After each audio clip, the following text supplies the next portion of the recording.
யார் நீ? நான் 1941 வரேன். பிரிட்டிஷ் ரையாட்டில் என் கிராமத்தையே மொத்தமாக அழிச்சிட்டாங்க. எங்கள் அப்பாவை சுட்டாங்க. என் வீட்டை நெருப்பு வச்சு கொளுத்துனாங்க. என்ன பண்ணுறதுன்னு தெரியாமல் ஐஎன்ஏயில் சேர்ந்தேன். அதுக்கப்புறம் ஜெர்மனியோடு சேர்ந்து நிறைய எக்ஸ்பெரிமெண்ட் பண்ணிகிட்டு இருந்தாங்க. அவங்களோட எக்ஸ்பெரிமெண்ட்டுக்கு ஒரு வாலண்டியர் தேவைப்பட்டுச்சு.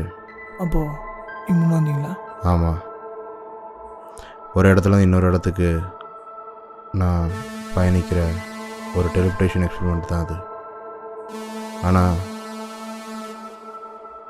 ஏதோ ஒரு தப்பு நடந்திருக்கு.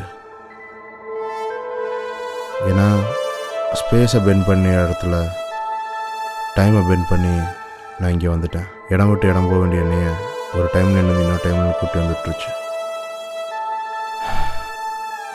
நான் ஒரு பிரிட்டிஷ் ஏரியாவுக்குள்ளே மறைமுகமாக உளவு பார்க்குறதுக்காக அனுப்பப்பட்டேன்.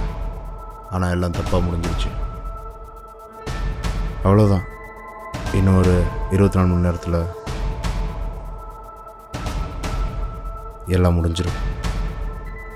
நான் தப்பான டைமில் எனக்கு வந்துட்டேன். இப்போ என்ன பண்ணுறதுன்னு தெரில.